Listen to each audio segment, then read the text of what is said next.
Most people have heard the word gerrymandering once or twice, probably during a presidential election. What exactly is gerrymandering? Essentially, it's the process of giving one political party an advantage over another political party by redrawing district lines. It's like Democrats trying to gain an advantage over Republicans, or Republicans trying to gain an advantage over Democrats. You see, each party wants to gain as many districts as possible so they can do things like control the state budget or set themselves up to win even more districts in the future. So, to understand how this process began and how it continues today, we must go back to 1812 in Massachusetts. Elbridge Gerry, the governor of Massachusetts, supported and signed a bill to allow redistricting.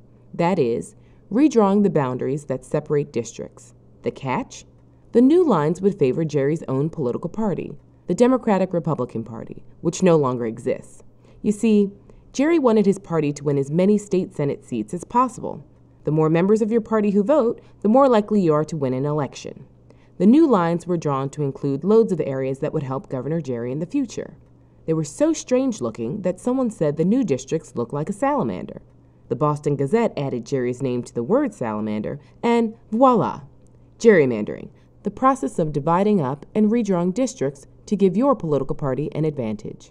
So how exactly does someone go about protecting their own political party and actually gerrymandering a district? There are two successful practices: packing a district and cracking a district. Packing is the process of drawing district lines and packing in your opponents like cattle into as few districts as possible. If more districts equals more votes, the fewer the districts there are, the fewer votes the opposition party will get. Packing, then, decreases the opponent's voter strength and influence.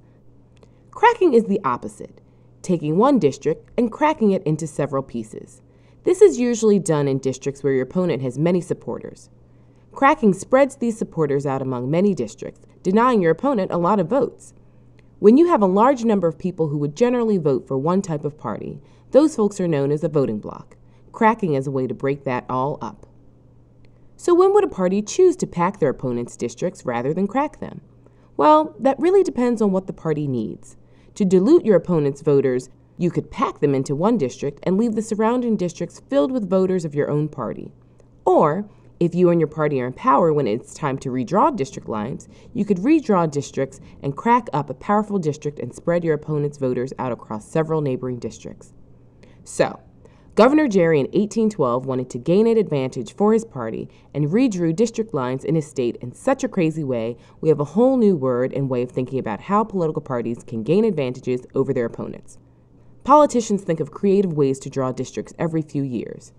So, the next time an election comes around and politicians ask people to vote, be sure to look up the shape of your district and the districts that surround it. How wide does your district stretch across your state? Are all of the districts in your state relatively the same shape? How many other districts does your district touch? But always be sure to ask yourself, does my district look like a salamander?